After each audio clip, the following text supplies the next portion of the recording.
course, for the New Orleans Saints. 1986 through 1996, won 93 games. Got to the Saints to 4 playoff appearances. Was NFL Coach of the Year, first playoff appearance in franchise history. Went on to serve as head coach of the Indianapolis Colts. Playoffs there as well. Playoffs, that's right. And what a shoulda, coulda, yeah, you bet. And doing a great job as an analyst now for WDSU TV with Fletcher Mackel on Channel 6. Of course, he was inducted into the Saints Hall of Fame, richly deserving. He appeared there last night. Did a great job with the fans, which we appreciate. Saints beat Green Bay 44-23. They're in Carolina this Thursday night, big division game. Please give a warm quarterback club welcome to Coach Jim Mora.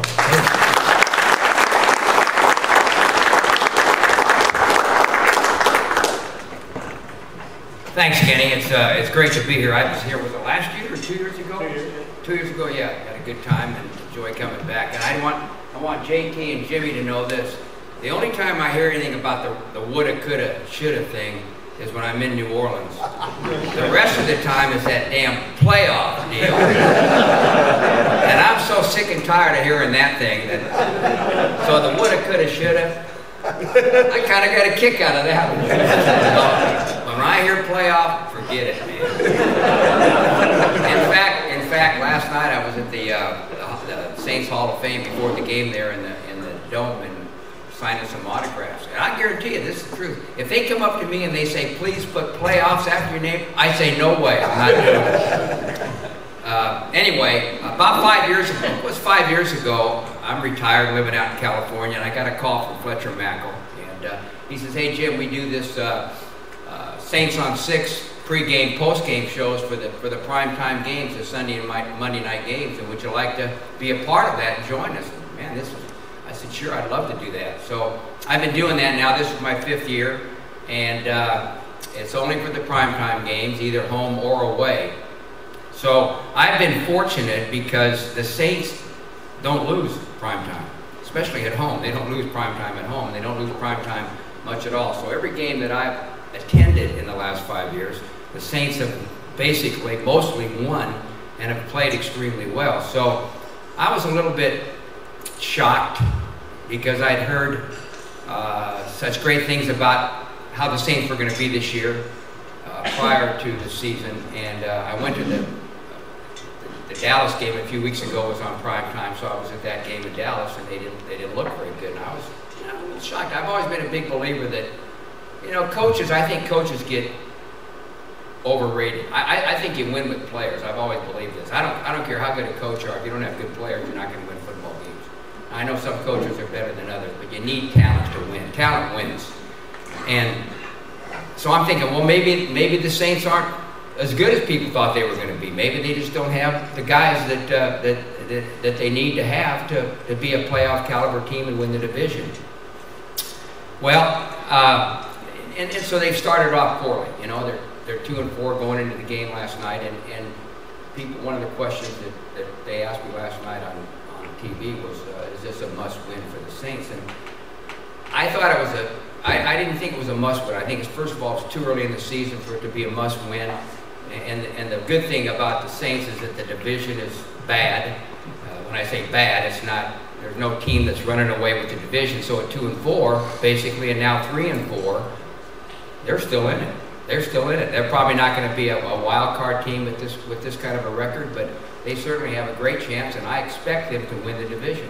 Carolina's 3-1. Tampa Bay is bad. Atlanta's no good. The Saints are right in the hunt right now. So that game last night was a huge win for them to stay there, to stay in the hunt, to win the division. But I think it was a big game just for their confidence, their psyche, and all those kind of things. I think it's really going to help them, especially having to turn around and go play Thursday night against Carolina, a division opponent. Now, and it surprised me a little bit when I come into town or read about you know, preparing for the game, seeing that Drew Brees get criticized a little bit. Drew Brees is a great player. He is a great quarterback. He is a tremendous person. He should never get criticized. I mean, they said, well, he's thrown some critical interceptions in a few games. He's not God. He's going to make mistakes. He's a human being. Every good player makes mistakes once in a while. The guy is a special person. He's a special player. When I see a Saints game, I expect Drew Brees to play well, and every time I've seen him play, he plays well. He can throw the ball as well as any quarterback in the National Football League. He's got a group of receivers that are healthy now, and this was one of the reasons that he played so well last night. But you know, the thing that impressed me about the game last night, and I think the Saints need this to really be good offensively, and they are. They're really good offensively. They're one of the top teams in the NFL every year since Sean Payton and Drew Brees have been there. They're one of the top offensive teams in the league, statistically and record-wise. But I love to see them run the ball effectively, and they really haven't done this a lot the last few years. They haven't had a special running back, and you need somebody special. They've had guys, pretty good players, but they haven't had some special running back. And it was really a pleasure for me to watch Mark Ingram run last night. He made some line runs, JT, and he made some back runs. And if he can keep doing that, and I think it's really going to help them offensively. It's going to set up a lot of things throwing the football, and it's just going to be a real plus for them if they can keep running the ball like that. But the thing, again, and my background as a defensive coach, I don't know how, I didn't read the paper today. I don't know what the TV people were talking about that did the game about the Saints defense. I know they've been criticized a ton this year, and maybe rightfully so, probably rightfully so. But I thought they did a heck of a job last night. Now you look at a game and you say nobody punted. Neither team punted the whole game. You say, well, God, that's a offensive, blowout. Both teams scoring points, moving the ball, never had to punt. But the Saints defense against a really good offensive team only gave up one touchdown until about midway through the fourth quarter. They gave up one touchdown and 3 field goals till midway through the fourth quarter. That's hard to do in the National Football League. The National Football League is basically an offensive league. And when you can do that, you're playing pretty darn good defense. Green Bay's second possession, they had 1st and goal on the 3-yard line going in. Ended up kicking a field goal. Saints defense held. Their first possession, I think it was in the second half, they had 1st and goal on the 6-yard line going in. Saints intercept the ball. Keep them from scoring any points. That's pretty darn good, pretty good defensive play. They've had trouble getting takeaways. They got two interceptions and a fumble recovery last night. Big plays as far as the outcome of the game is concerned. I heard Sean Payton, and I've always believed this, but I've heard Sean Payton's comments after the game. He says, going into this game, based upon our wins and losses so far this season, that a big part of the game was going to be the takeaway giveaway ratio. And the Saints fumbled it once, no interceptions by Drew, but they fumbled it once late in the game. It was a meaningless fumble, had nothing to do with the outcome of the game or even making a difference at all. And they took the ball away 3 times. I've always believed this, and I don't know if coaches up here would agree with me, but when you look at the stats after a game, you can look at time of possession, you can look at total yardage, you can look at all those things. The thing that really makes a difference in the outcome of the game most of the time is who wins the takeaway giveaway thing. And the Saints, who've had some real problems taking the ball away, they only had 4 going into the game last night, and in the games that they played, a total of 4 takeaways, and last night they got 3. They were big and determined in the outcome. And if they can keep this up defensively, I think it's going to make a big difference in how they go forward. Now they got a tough job this week because they play on Sunday night.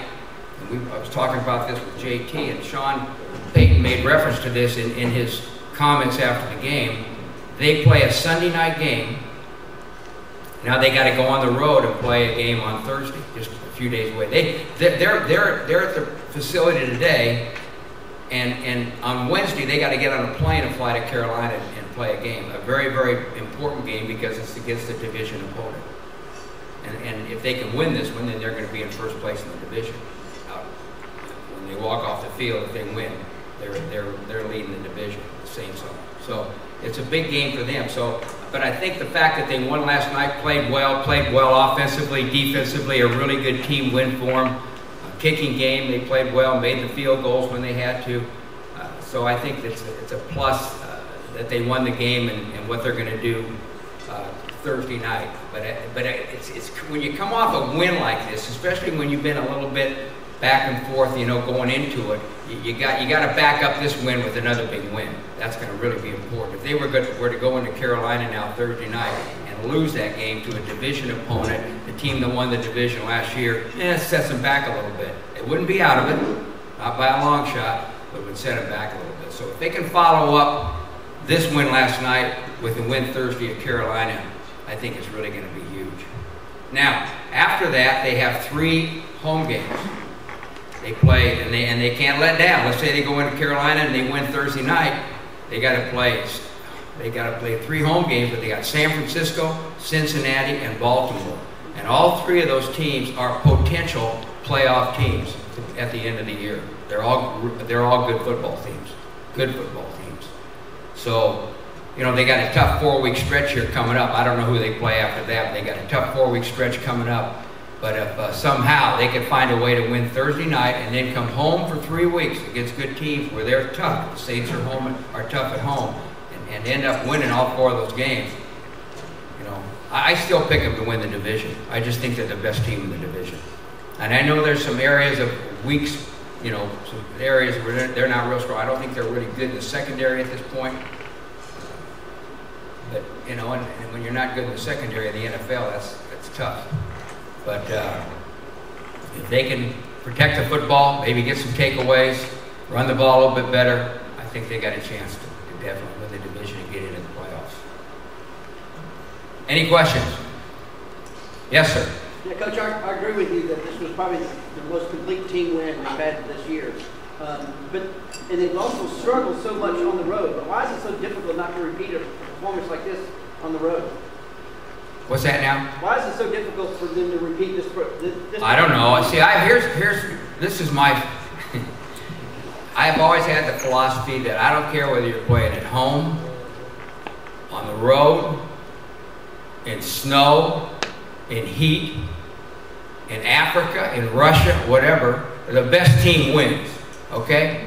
And I think it's a cop-out. I don't like teams that, oh boy, it's tough to win on the road. Oh, we got to go on the road. Oh, it's a disadvantage. I've never believed that. And I always preach that to the teams I coach. And when I was coaching the Saints, and I'm not bragging when I say this, we had one of the better road records in the NFL. And I think it's important that your team feels this way. Now, and I don't know what their road record is. I don't know, maybe this year, I don't even know what it is. And I don't know how it's been since Sean's been there or whatever, but I just think in the NFL, you got professional players and they're on the road, you know, and they play against hostile crowds and loud stadiums and loud, you know, all that kind of stuff. I don't think it's a big deal. It's not a big deal. You get on a plane, they're used to it. They do it half the season. They get on a plane, they go somewhere, they stay in a hotel, it's a business trip, you spend the night, you play the game, you come home right after the game. Big deal. Big deal, the crowd noise. You practice against crowd noise all the time. I think teams make too big a deal of having the disadvantage of playing on the road. I don't believe in that. If you're the best team, you're going to win. I don't care whether you're on the road or home. I don't care what the weather conditions are, what the crowd noise is. You prepare for that. That's my feeling about playing on the road.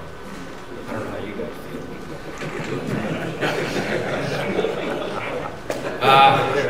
Yeah. Coach, what I was asking you about earlier, maybe you can tell the crowd here, Sam Mills. You talked about Sam Mills? You say Sam Mills? Yes, sir. Yeah. He asked me about Sam Mills. I don't know how you guys all remember who Sam Mills was. You know, I was a head coach in the NFL for 15 years. Coach Peyton Manning. I didn't coach him, but I happened to be the head coach. I didn't coach him. But Sam Mills and I coached in college for quite a while. The former linebacker for the Saints. He's the best player I've ever coached in my entire career. And I've said this 100 times. 5'9" 1/4", 225-pound linebacker, free agent out of Montclair State. Got cut by the Cleveland Browns, cut by some Canadian team because everybody felt he was too short. And my first year in the USFL, the first year of the USFL, Sam Rutigliano, who was his coach at the Browns, called up Carl Peterson, our general manager with the Philadelphia Stars. He said, hey, give this kid a shot. He's a good player. He said, I probably should have kept him with Cleveland. But everybody thought he was too short. 5'9", playing linebacker in the NFL. We gave him a shot. He was our best defensive player. We had the best team in the USFL for 3 years. Brought him to New Orleans. I probably maybe have told this story when I talked about Sam before, but it's my favorite story about Sam Mills. But I will say this. He was everything that you look for as a coach. Everything that you look for. There wasn't one negative thing. I'm talking about work ethic, intelligence, preparation, ability. Everybody said, well, he was a short guy, he overachieved. He didn't overachieve. He achieved to his max. He could play. He could run. Fundamentally, he was sound. He was a good physical football player. He didn't overachieve. He was good, okay? But my favorite story about Sam Mills, and I probably told you this story when I was here before. You guys will appreciate this. Okay, 3 years in the USFL with us, really good. I get the job with the Saints. Jim says to me, hey, Jim, do you have any guys on the Stars that could play for us? I said, well, I wasn't sure. I said, probably our best defensive player was a guy by the name of Sam Mills. And Fink said, yeah, he's that short guy, right? I said, yeah, he was 5'9", 5'9", I said, but he's a pretty good football player. Now, I wasn't convinced in my mind that he could come into the NFL and play. I really wasn't. So he said, well, what do you think? I said, well, I think he's worth bringing, signing and bringing to camp. Well, Vince Tobin had been our defensive coordinator with the Philadelphia Stars, and he had gone now to the Chicago Bears, so he was trying to sign Sam too. He had coached Sam because he also coached the linebackers with the Stars, as along with being defensive coordinator.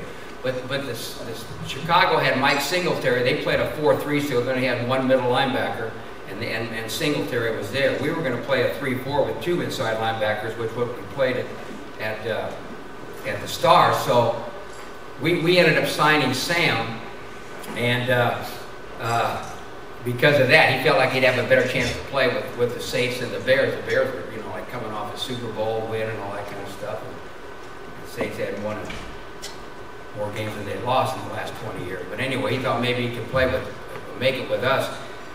So we signed him after we started training camp over in Hammond, Louisiana. It was my first year. And first of all, I had never coached a team in heat and humidity like we had in Hammond, okay?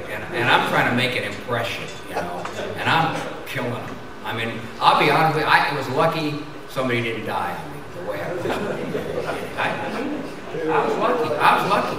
I mean, after my first couple of practices, and I never experienced this before either. I walk into the training room, guys are IVs, they're getting IVs, and they're on the tables and stuff. I go, what's going on here? To our trainer. He says, hey, coach, you're killing these guys. But anyway, so it's about a week into camp. It's about a week into camp, and we finally signed Sam, okay?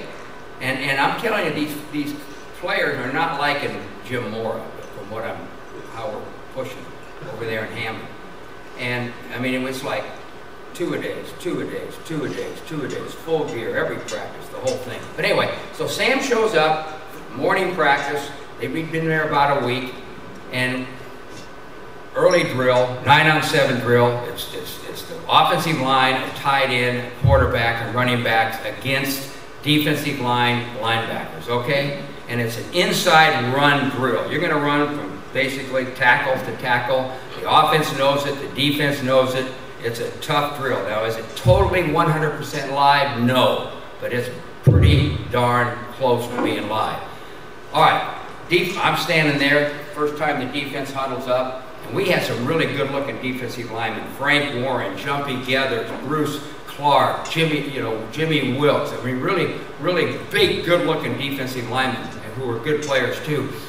And I'm standing there, and Sam Mills walks in the huddle and is going to call the defense. First play of this 9-on-7 drill, morning practice. I swear to God, he looked. he looked short. He looked short, and I'm thinking these guys must be thinking this stupid coach from the USFL. The USFL is going to. This guy's going to play play for us. And he looked short. I'm telling you, he looked short. I'm going, oh man, come on. So they line up, and we had some pretty good sized offensive line. Well, you know, Sam lined up over the guard, you know, and he looked short when he got any stance, you know. And they ran right at Sam. Sam steps up and stuffs the guard and makes the tackle. Boom! For no gain. Bam! First play, just like that. Way to go, Sam. You know. Okay, 3 times in a row. Just honest. 3 times in a row, they run right at Sam. He stepped up, and he could do, because he had great leverage and he was strong. He would step up and he would take that guard, and they couldn't get underneath him. They couldn't. And low man wins in football. They couldn't get, and he'd stuff this guy and make the tackle. No gain. 3 times in a row. And all of a sudden, our guys are looking at him. Ooh, man, you know. And this is true again. And I'm telling you, when I say he looked small in that huddle, he did. Short. I coached him for about 8 or 9 more years. He never looked short in the huddle again. He never looked short. He went 5 Pro Bowls, and the best, I mean, just the best. Anyway, that's my Sam Mills story. That great. Any other questions? All right, thank you very much.